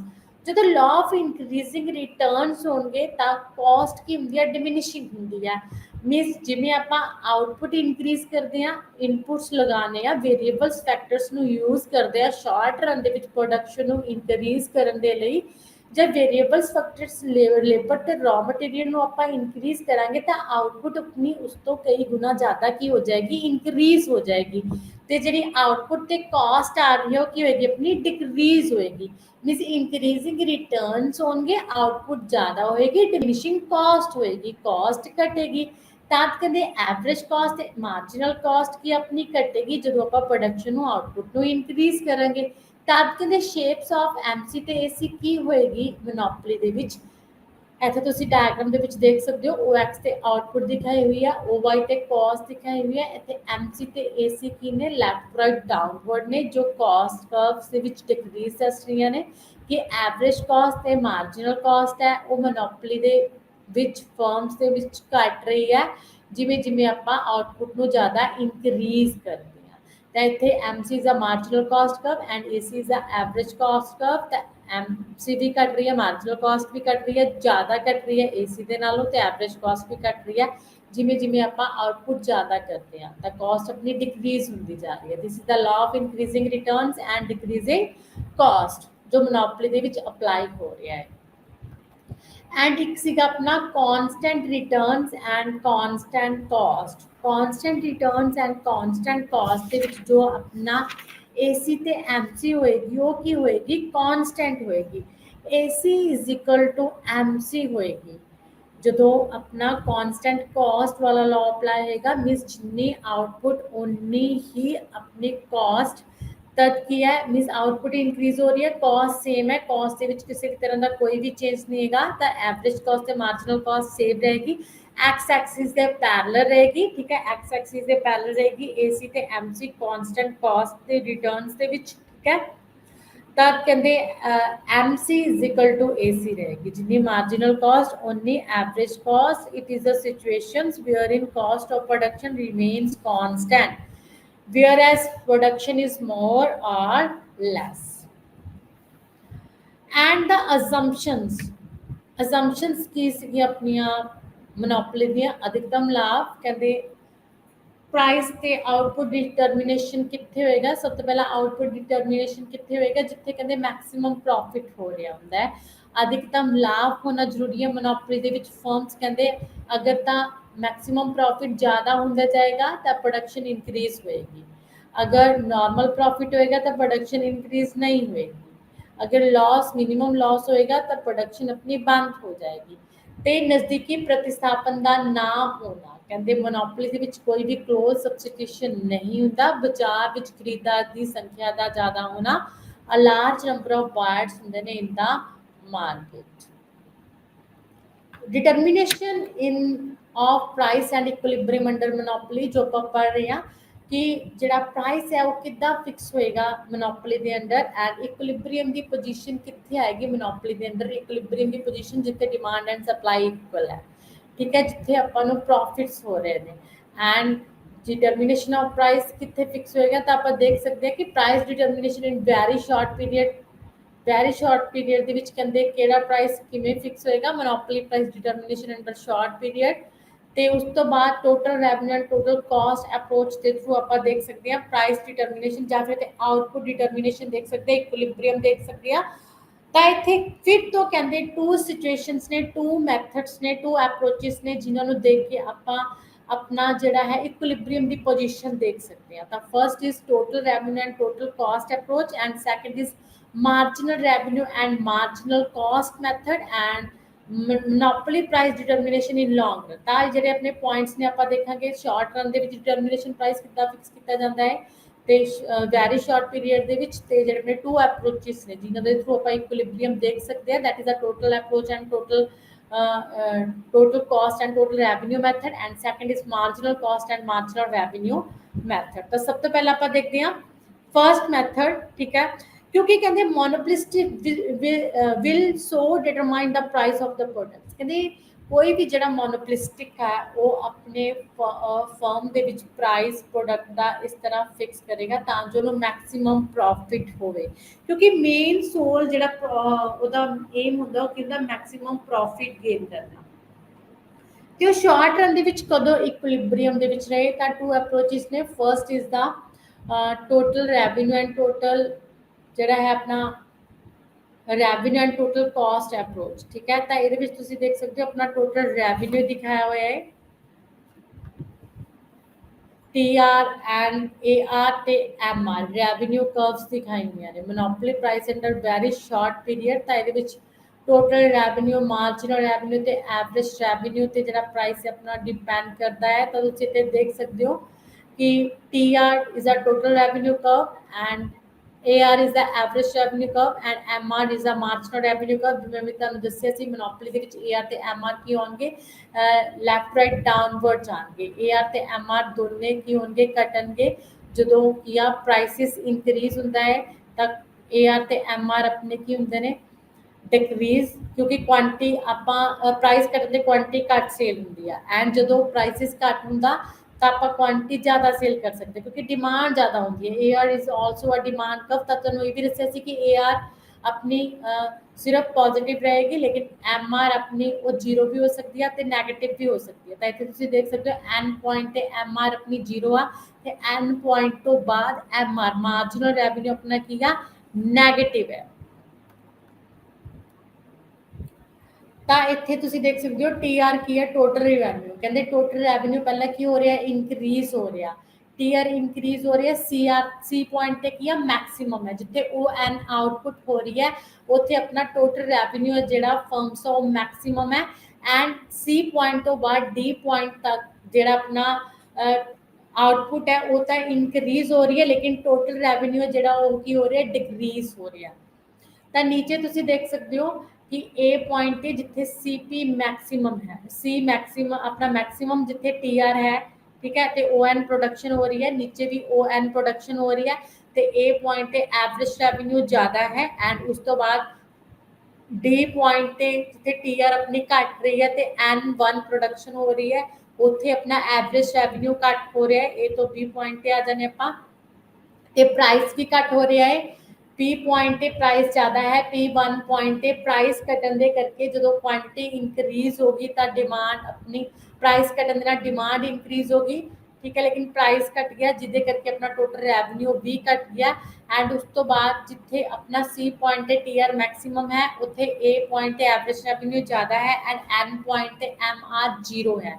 ਤਾਂ ਆਪਾਂ ਜਿੱਥੇ ਮਾਰਜਨਲ ਰੈਵਨਿਊ ਜ਼ੀਰੋ ਹੈ ਆਪਾਂ ਉੱਥੇ ਤੱਕ ਹੀ ਪ੍ਰੋਡਕਸ਼ਨ ਕਰਾਂਗੇ ਤਾਂ ਇੱਕ ਫਰਮ ਵੈਰੀ ਸ਼ਾਰਟ ਪੀਰੀਅਡ ਦੇ ਵਿੱਚ ਸਿਰਫ ON ਪ੍ਰੋਡਕਸ਼ਨ ਤੱਕ ਹੀ ਆਪਣੀ ਜਿਹੜੀ ਆਊਟਪੁੱਟ ਹੈ ਉਹਨੂੰ ਇਨਕਰੀਜ਼ ਕਰ ਸਕਦੀ ਹੈ। ON ਤੋਂ ਬਾਅਦ ਆਊਟਪੁੱਟ ਨੂੰ ਇਨਕਰੀਜ਼ ਨਹੀਂ ਕਰੇਗੀ ਕਿਉਂਕਿ ON ਤੋਂ ਬਾਅਦ ਕੀ ਆ, ਆਪਣਾ ਜਿਹੜਾ ਟੋਟਲ ਰੈਵਨਿਊ ਡਿਕਰੀਜ਼ ਹੋ ਰਿਹਾ ਜਦੋਂ ਆਪਾਂ ON1 ਪ੍ਰੋਡਕਸ਼ਨ ਕਰ ਰਹੇ ਹਾਂ। ਐਂਡ MR ਆਪਣਾ ਨੈਗੇਟਿਵ ਹੋ ਰਿਹਾ, ਮਾਰਜਨਲ ਰੈਵਨਿਊ ਨੈਗੇਟਿਵ ਦੇ ਵਿੱਚ ਆ ਰਿਹਾ ਹੈ, ਕਾਸਟ ਜ਼ਿਆਦਾ ਆ ਰਹੀ ਹੈ, ਮੀਨਸ ਰੈਵਨਿਊ ਘੱਟ ਹੈ।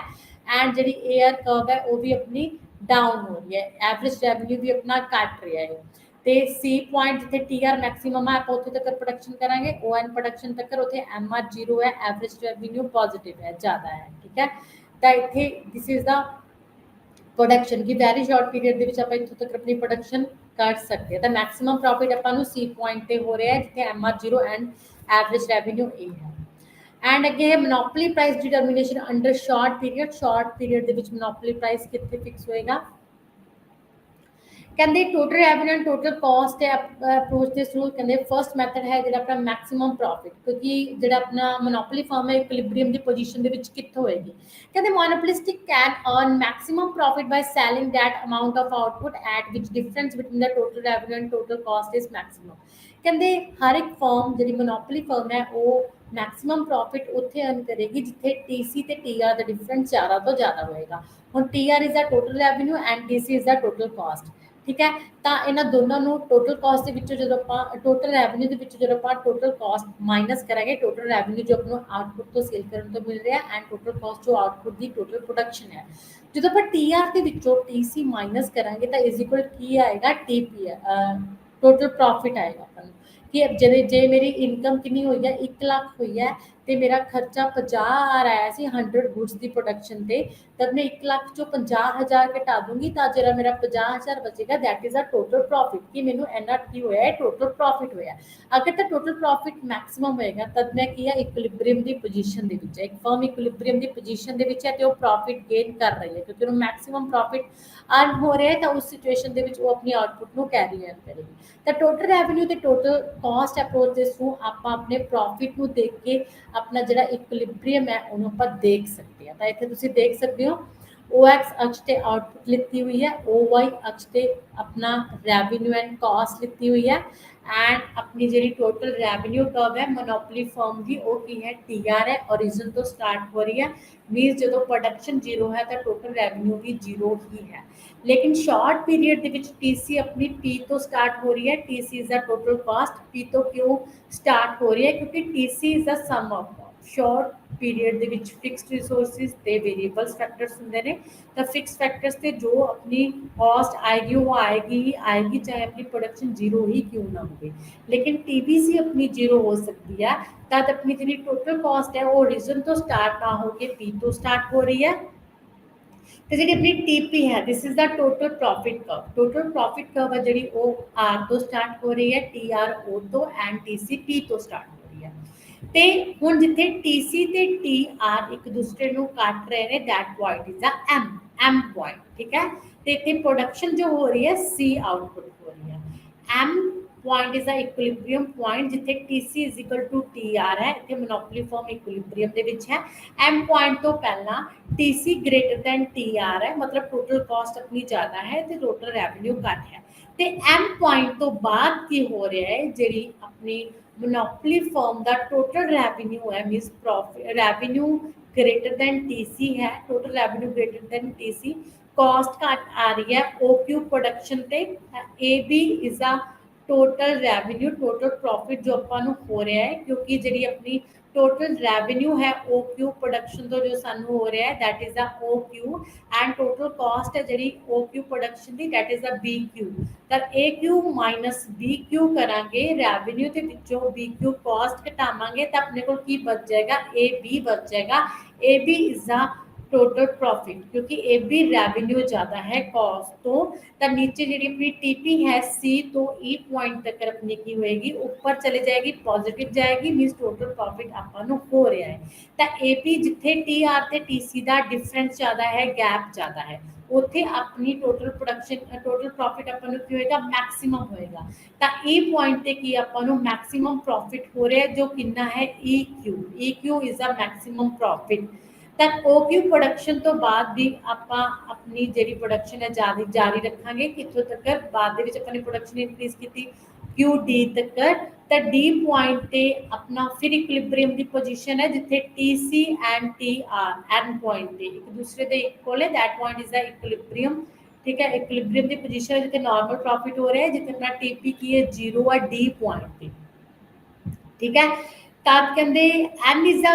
ब्रेक इवन पॉइंट जिथे OD प्रोडक्शन हो रही है that is a break even point जिथे TP टोटल प्रोडक्शन अपनी 0 है D है ਤਾਂ ਉੱਥੋਂ ਤੱਕ ਉਹ D ਤੱਕ ਆਪਾਂ ਆਪਣੀ ਪ੍ਰੋਡਕਸ਼ਨ ਨੂੰ ਇਨਕਰੀਜ਼ ਕਰ ਸਕਦੀ ਹੈ ਮੋਨੋਪੋਲੀ ਫਰਮਸ और D तो बाद प्रोडक्शन इंक्रीज नहीं करेगी ਤਾਂ ਤੁਸੀਂ ਉੱਪਰ ਦੇਖ ਸਕਦੇ ਹੋ ਕਿਉਂਕਿ N ਪੁਆਇੰਟ ਤੋਂ ਬਾਅਦ TC ग्रेटर दैन TR हो रही है अपनी टोटल कॉस्ट इंक्रीज हो रही है टोटल रेवेन्यू ਦੇ ਨਾਲੋਂ ਤੇ ਨੀਚੇ D ਪੁਆਇੰਟ ਤੋਂ ਬਾਅਦ ਜਿਹੜੀ ਟੋਟਲ ਪ੍ਰੋਫਿਟ ਕਰਵ ਹੈ ਉਹ ਕੀ ਹੈ ਨੈਗੇਟਿਵ ਹੋ ਰਹੀ ਹੈ ਮੀਨਸ ਆਪਾਂ ਲਾਸ ਦੇ ਵਿੱਚ ਜਾ ਰਹੇ ਹਾਂ ਤਦ ਕਹਿੰਦੇ ਇੱਕ ਫਰਮ ਇਕੁਇਲਿਬ੍ਰੀਅਮ ਦੀ ਪੋਜੀਸ਼ਨ ਦੇ ਵਿੱਚ ਉੱਥੇ ਹੈ ਜਿੱਥੇ TR TC ਹੈ means M and N point ठीक है लेकिन M point is not a sufficient point क्योंकि उस तो बाद रेवेन्यू इंक्रीज हो रहा है तब आप अपनी प्रोडक्शन को D पॉइंट तक इंक्रीज करांगे तो D पॉइंट पे TP अपना 0 है क्योंकि TC is equal to TR है इक्विलिब्रियम दी पोजीशन है मोनोपोली फर्म्स दी ठीक है तो इतने normal profit no loss no gain हो रहा है अगर D पॉइंट तो बाद भी अपनी प्रोडक्शन इंक्रीज करेगी फर्म तक कॉस्ट बढ़ जाएगी रेवेन्यू घट जाएगा लॉस स्टार्ट हो जाएगा TP नेगेटिव दे विच आ रहा है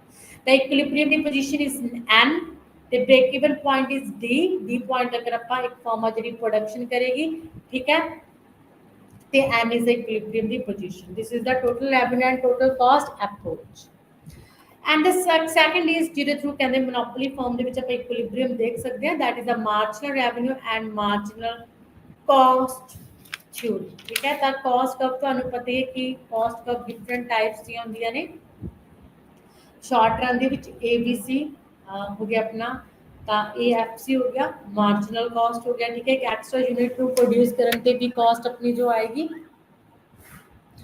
ਤਾਂ ਇੱਥੇ ਮਾਰਜਨਲ ਰੈਵਨਿਊ ਤੁਹਾਨੂੰ ਪਤਾ ਹੈ ਕਿ ਜੋ ਇੱਕ ਪ੍ਰੋਡਕਟ ਐਕਸਟਰਾ ਅਸੀਂ ਸੇਲ ਕਰਦੇ ਹਾਂ ਉਸ ਤੋਂ ਜੋ ਸਾਡੀ ਇਨਕਮ ਦੇ ਵਿੱਚ ਇਨਕਰੀਜ਼ ਹੋਏਗਾ that is a marginal revenue and marginal cost ਇੱਕ ਐਕਸਟਰਾ ਪ੍ਰੋਡਕਟ ਨੂੰ ਪ੍ਰੋਡਿਊਸ ਕਰਨ ਤੇ ਜੋ ਸਾਡੀ ਕਾਸਟ ਆਏਗੀ ਜਿਵੇਂ ਕਿ 10 ਪ੍ਰੋਡਕਟ ਪਹਿਲਾਂ ਪ੍ਰੋਡਿਊਸ ਕਰ ਰਹੇ ਹਾਂ, ਹੁਣ 11th ਇੱਕ ਹੋਰ ਪ੍ਰੋਡਕਟਸ ਨੂੰ ਜ਼ਿਆਦਾ ਪ੍ਰੋਡਿਊਸ ਕੀਤਾ ਤਾਂ ਉਸ ਦੇ ਨਾਲ ਇੱਕ ਪ੍ਰੋਡਕਟ ਪ੍ਰੋਡਿਊਸ ਕਰਨ ਤੇ ਜੋ ਕਾਸਟ ਹੈਗੀ that is called marginal cost. ਠੀਕ ਹੈ, ਤਦ ਕਹਿੰਦੇ ਆਪਣੀ ਸੈਕੰਡ ਕੰਡੀਸ਼ਨ ਜਿਹਦੇ ਥਰੂ ਇਕੁਇਲਿਬ੍ਰੀਅਮ ਚੈੱਕ ਕਰ ਸਕਦੇ ਆ। ਇੱਥੇ ਟੂ ਕੰਡੀਸ਼ਨਸ ਨੇ।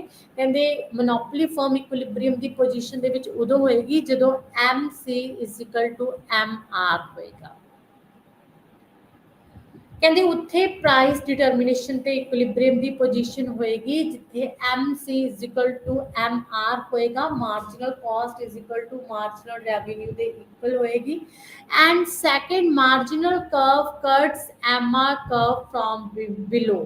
ਤੇ ਜਿਹੜੀ ਮਾਰਜਨਲ ਕਾਸਟ ਕਰਵ ਹੈ ਉਹ ਮਾਰਜਨਲ ਰੈਵਨਿਊ ਕਰਵ ਨੂੰ ਨੀਚੇ ਤੋਂ ਕੱਟ ਕਰੇਗੀ। These are the two conditions. ਕਹਿੰਦੇ ਆ monopolistic earn maximum profit when he is in equilibrium. तब कहते अगर मोनोपोलिस्टिक जी फर्म है, मोनोपोली फर्म है, वो इस टू कंडीशनस को अप्लाई करेगी तदों मैक्सिमम प्रॉफिट अर्न कर सकती है। ਤਾਂ ਤੁਸੀਂ ਇਸ ਡਾਇਗਰਾਮ ਦੇ ਵਿੱਚ ਇਕੁਇਲਿਬ੍ਰੀਅਮ ਦੇਖ ਸਕਦੇ ਹੋ ਮੋਨੋਪੋਲੀ ਫਰਮ ਦਾ through MC and MR curve. ਇੱਥੇ ਦੇਖ ਸਕਦੇ ਹੋ ਤੁਸੀਂ OX ਅਕਸ਼ ਤੇ ਕਹਿੰਦੇ ਕੀ ਲਿਖਤਾ ਹੈ, ਆਊਟਪੁੱਟ ਲਿਖਤੀ ਹੋਈ ਹੈ, OY ਤੇ ਰੈਵਨਿਊ ਐਂਡ ਕਾਸਟ ਲਿਖਤੀ ਹੋਈ ਹੈ, MC is a marginal cost curve and AR is a average revenue curve and MR is a marginal revenue curve. AR ਤੇ MR ਦੋਨੇ ਡਿਕਰੀਜ਼ ਹੋ ਰਹੀਆਂ ਨੇ, MAR ਦੇ ਨਾਲੋਂ ਜ਼ਿਆਦਾ ਡਾਊਨਫਾਲ ਹੋ ਰਹੀ ਹੈ ਮਾਰਜਨਲ ਰੈਵਨਿਊ ਐਵਰੇਜ ਰੈਵਨਿਊ ਦੇ ਨਾਲੋਂ। ਤੇ ਕਹਿੰਦੇ ਐਮ ਫਰਸਟ ਕੰਡੀਸ਼ਨ ਜਿੱਥੇ MC is equal to MR ਹੋਏਗੀ ਤੇ ਸੈਕੰਡ MC MR ਨੂੰ ਨੀਚੇ ਤੋਂ ਕੱਟ ਕਰਨੀ ਹੋਣੀ ਚਾਹੀਦੀ ਹੈ। ਤਦ MC ਆਪਾਂ ਲਗਾਵਾਂਗੇ ਜੋ MR ਨੂੰ ਨੀਚੇ ਤੋਂ ਕੱਟ ਕਰਦੀ ਜਾਏਗੀ। ਤਾਂ MC MR ਨੂੰ ਨੀਚੇ ਤੋਂ ਕੱਟ ਕਰ ਰਹੀ ਹੈ ਐਂਡ ਜਿਸ ਪੁਆਇੰਟ ਤੇ ਕੱਟ ਕਰ ਰਹੀ ਹੈ ਦੈਟ ਪੁਆਇੰਟ ਇਜ਼ ਆ E। ਤਾਂ E ਇਜ਼ ਆ ਇਕੁਇਲਿਬ੍ਰੀਅਮ ਪੁਆਇੰਟ ਜਿੱਥੇ ਕਹਿੰਦੇ ਆਪਣੀ ਜਿਹੜੀ फर्म है वो की इक्विलिब्रियम आउटपुट कितनी कर रही है, O Q is equilibrium point. अगर इक्विलिब्रियम प्राइस देखिए तो ई पॉइंट तो आप जी रेवेन्यू एंड कॉस्ट कर्व है उस पर लाइन ड्रा कर सकते हैं जिसके थ्रू अपनी इक्विलिब्रियम प्राइस होएगी OP, मतलब कोई भी प्राइस का OP नाम तुम देख सकते हो। ई पॉइंट तो लाइन खिंचोगे रेवेन्यू कॉस्ट वाई एक्सिस तक। ठीक है, एंड इक्विलिब्रियम प्राइस ਤੇ इक्विलिब्रियम ਜਿਹੜੀ ਆਊਟਪੁੱਟ ਆਪਣੀ ਉੱਥੇ ਸ਼ੋ ਹੋ ਜਾਏਗੀ। ਤਾਂ E is a equilibrium point ਜਿੱਥੇ MC is equal to MR ਹੈ ਤੇ MC ਕਰਵ MR ਕਰਵ ਨੂੰ ਨੀਚੇ ਤੋਂ ਬਲੋ ਕੱਟ ਕਰੀਏ ਤੇ O is a equilibrium output. ਇੱਕ ਕਹਿੰਦੇ ਫਰਮ ਇੱਥੋਂ ਤੱਕ ਹੀ ਆਪਣੀ ਜਿਹੜੀ ਆਊਟਪੁੱਟ ਉਹਨੂੰ ਇਨਕਰੀਜ਼ ਕਰ ਸਕਦੀ ਹੈ।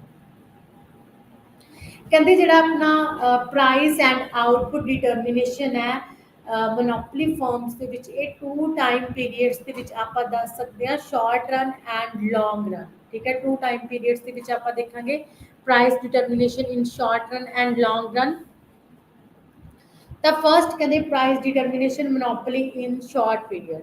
ਆਪਾਂ ਇਹਨੂੰ ਜਿਹੜਾ ਹੈ ਡੀਪਲੀ ਡਿਸਕਸ ਕੱਲ ਕਰਾਂਗੇ, ਸਿਰਫ ਆਪਾਂ ਇਹਦਾ ਮੇਨ ਕਰ ਲੈਂਦੇ ਹਾਂ ਕਿ price determination of monopoly in short period. ਕਿ ਸ਼ਾਰਟ ਪੀਰੀਅਡ ਦੇ ਵਿੱਚ ਪ੍ਰਾਈਸ ਡਿਟਰਮੀਨੇਸ਼ਨ ਕਿੱਦਾਂ ਹੋਏਗਾ कि मोनोपोली फर्म किस केस ਦੇ ਵਿੱਚ ਹੋਏਗੀ। ਠੀਕ ਹੈ, ਕਿਸ ਸਿਚੁਏਸ਼ਨਸ ਦੇ ਵਿੱਚ ਆਏਗੀ। ਤਾਂ ਇੰਟਰੋ ਆਪਾਂ ਦੇਖ ਲੈਂਦੇ ਹਾਂ ਇਹਦੀ ਅੱਜ। ਤਾਂ price determination under short run ਔਰ ਸ਼ਾਰਟ ਰਨ ਇਕੁਇਲਿਬ੍ਰੀਅਮ। ਕਹਿੰਦੇ short run refers to that period in which time is so short that a monopoly firm cannot change the factor।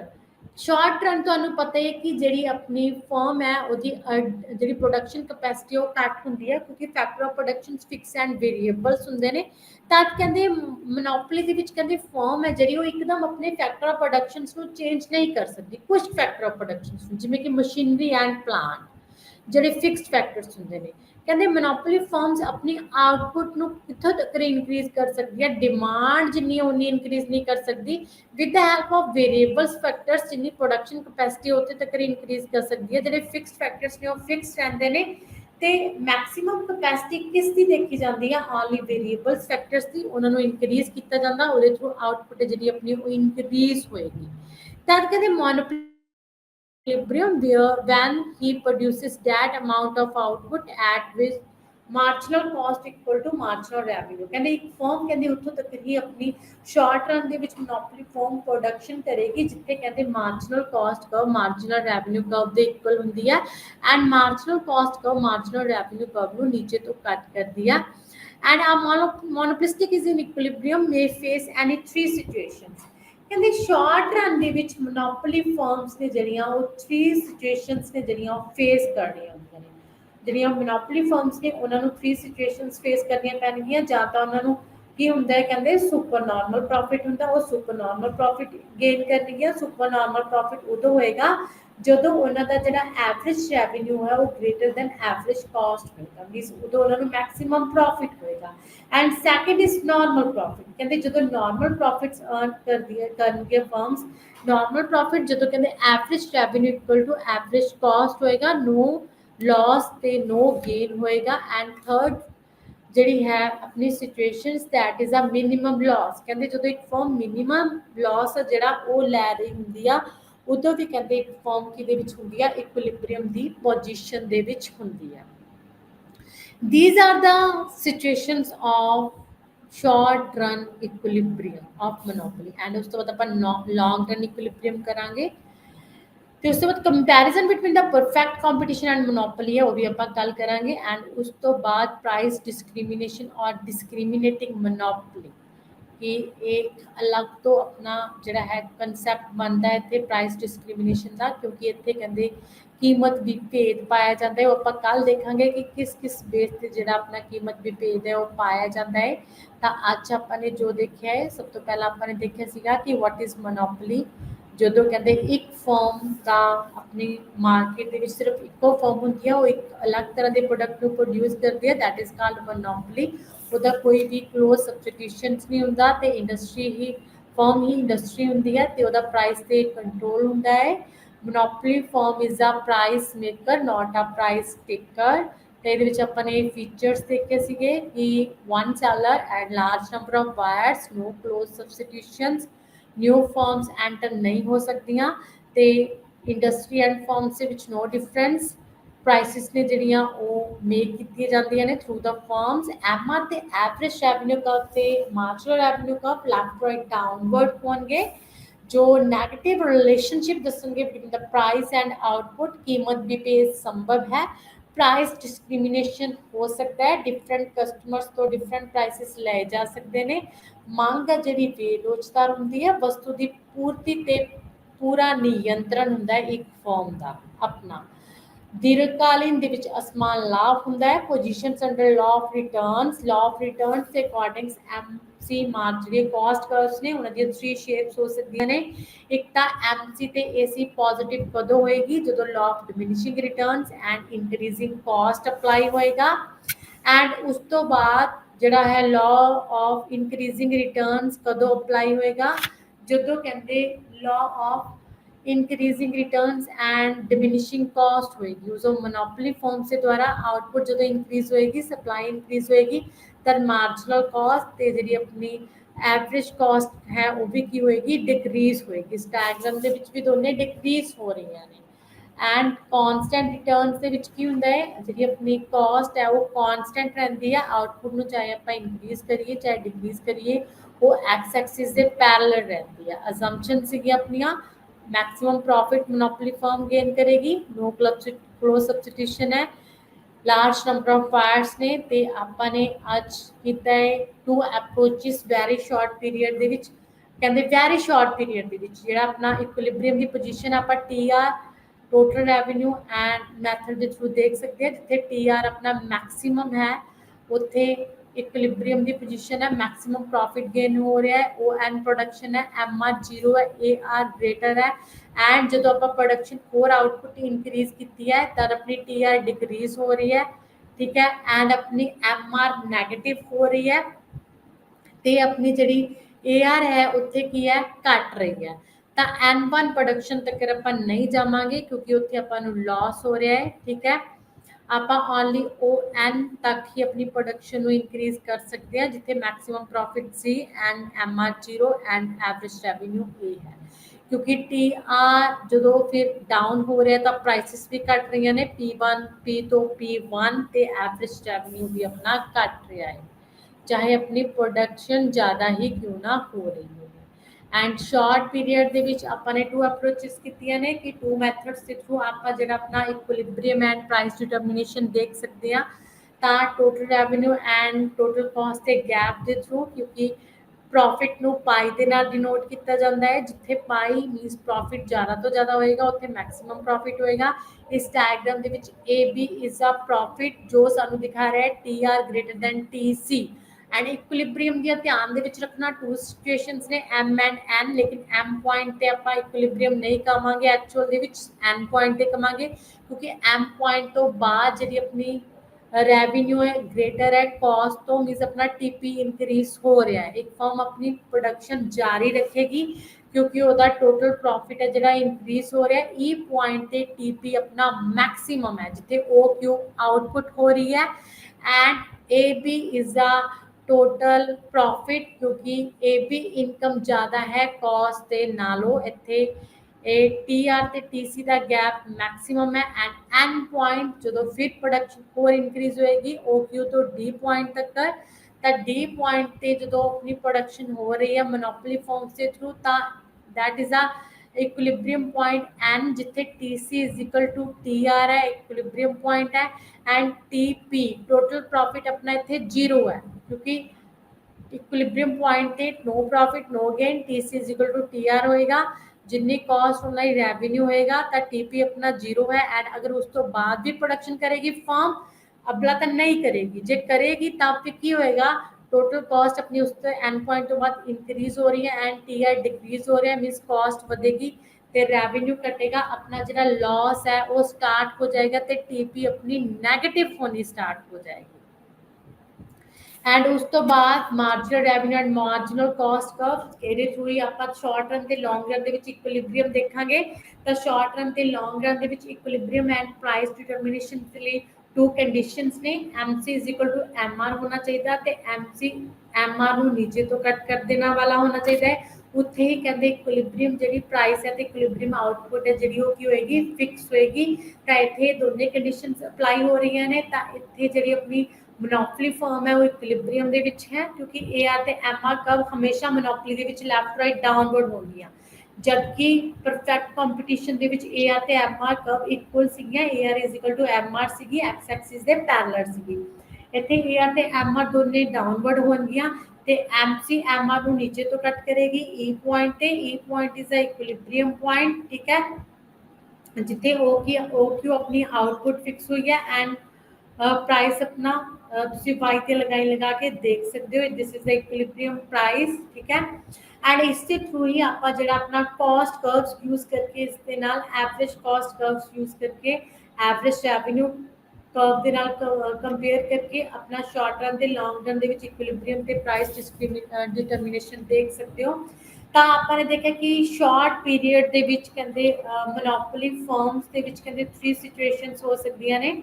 ਜਾਂ ਤਾਂ ਉਹ ਸੁਪਰ ਨਾਰਮਲ ਪ੍ਰੋਫਿਟ ਅਰਨ ਕਰੇਗੀ, ਜਾਂ ਫਿਰ ਉਹ normal profit earn ਕਰੇਗੀ, ਜਾਂ ਫਿਰ ਉਹ ਮਿਨੀਮਮ ਲਾਸ ਅਰਨ ਕਰੇਗੀ, ਜੋ ਆਪਾਂ ਪੂਰੇ ਡਿਟੇਲ ਦੇ ਵਿੱਚ ਕੱਲ ਪੜਾਂਗੇ, ਠੀਕ ਹੈ। ਜੋ ਆਪਣਾ ਟੌਪਿਕ ਇਹ ਰਹਿ ਚੁੱਕਾ ਹੈ। ਇੱਥੇ ਕੀ ਹੈ ਸੁਪਰ ਨਾਰਮਲ ਪ੍ਰੋਫਿਟ ਹੈ ਜਿਹੜਾ ਇਹ ਦਿਖਾਇਆ ਜਾ ਰਿਹਾ ਹੈ।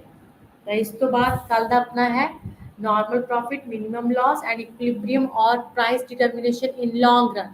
ਤਾਂ ਲੌਂਗ ਰਨ ਵਿੱਚ ਵੀ ਜਿਹੜੀ ਮੋਨੋਪੋਲੀ ਫਰਮ ਹੈ ਉਹ ਹਮੇਸ਼ਾ ਹੀ ਸੁਪਰ ਨਾਰਮਲ ਪ੍ਰੋਫਿਟ ਅਰਨ ਕਰਦੀ ਹੈ, ਜਦਕਿ ਪਰਫੈਕਟ ਕੰਪੀਟੀਸ਼ਨ ਦੇ ਵਿੱਚ ਕਹਿੰਦੇ ਜਿਹੜੀ ਆਪਣੀ ਲੌਂਗ ਰਨ ਦੇ ਵਿੱਚ ਫਰਮ ਹੋਏਗੀ ਉਹ ਸਿਰਫ ਨਾਰਮਲ ਪ੍ਰੋਫਿਟ ਅਰਨ ਕਰ ਰਹੀ ਹੁੰਦੀ ਹੈ ਕਿਉਂਕਿ ਉੱਥੇ ਨਿਊ ਫਰਮਸ ਐਂਟਰ ਵੀ ਕਰ ਸਕਦੀਆਂ ਨੇ ਤੇ 올ਡ ਫਰਮਸ ਛੱਡ ਕੇ ਵੀ ਚਲੇ ਜਾਂਦੀਆਂ ਨੇ। ਨਿਊ ਫਰਮਸ ਐਂਟਰ ਉਦੋਂ ਕਰਦੀਆਂ ਨੇ ਜਦੋਂ ਸੁਪਰ ਨਾਰਮਲ ਪ੍ਰੋਫਿਟ ਹੁੰਦਾ, ਤਦ ਕਹਿੰਦੇ ਸਪਲਾਈ ਇਨਕਰੀਜ਼ ਹੋਣ ਦੇ ਨਾਲ ਪ੍ਰਾਈਸਿਸ ਘਟਣ ਦੇ ਨਾਲ ਨਾਰਮਲ ਪ੍ਰੋਫਿਟ ਤੇ ਆ ਜਾਂਦੀਆਂ। ਐਂਡ ਲਾਸ ਜਦੋਂ ਹੋ ਰਿਹਾ ਹੁੰਦਾ ਹੈ ਤਾਂ 올ਡ ਫਰਮ ਛੱਡ ਕੇ ਚਲੇ ਜਾਂਦੀਆਂ ਨੇ, ਜਿਹਦੇ ਕਰਕੇ ਸਪਲਾਈ ਘਟ ਜਾਂਦੀ ਹੈ, ਪ੍ਰਾਈਸ ਵੱਧ ਜਾਂਦੀ ਹੈ ਤੇ ਆਪਾਂ ਸਿਰਫ ਨਾਰਮਲ ਪ੍ਰੋਫਿਟ ਤੇ ਆ ਜਾਂਦੇ ਹਾਂ। ਲੇਕਿਨ ਮੋਨੋਪੋਲੀ ਦੇ ਵਿੱਚ ਇੱਕੋ ਫਰਮ ਹੈ ਤਾਂ ਉਹ ਅਗਰ ਸੁਪਰ ਨਾਰਮਲ ਪ੍ਰੋਫਿਟ ਅਰਨ ਕਰ ਰਹੀ ਹੈ ਤਾਂ ਲੌਂਗ ਪੀਰੀਅਡ ਦੇ ਵਿੱਚ ਉਹ ਸੁਪਰ ਨਾਰਮਲ ਪ੍ਰੋਫਿਟ ਹੀ ਅਰਨ ਕਰੇਗੀ ਕਿਉਂਕਿ ਨਿਊ ਫਰਮਸ ਕੋਈ ਵੀ ਐਂਟਰ ਨਹੀਂ ਕਰ ਸਕਦੀ। ਤੇ ਨੈਕਸਟ ਕੰਪੈਰੀਜ਼ਨ ਹੈ ਦੋਨੋਂ ਦਾ। ਐਂਡ ਉਸ ਤੋਂ ਬਾਅਦ price discrimination is a new concept, ਜਿੱਦਾਂ ਲੌਂਗ ਤੁਹਾਨੂੰ ਕੁਐਸਚਨਸ ਵੀ ਆ ਸਕਦਾ ਹੈ ਇਸ ਟੌਪਿਕ ਦੇ ਅੰਡਰ। ਅੱਜ ਤੇ ਆਪਣਾ ਟੌਪਿਕ ਇੱਥੇ ਹੀ ਖਤਮ ਹੁੰਦਾ ਹੈ। ਧੰਨਵਾਦ।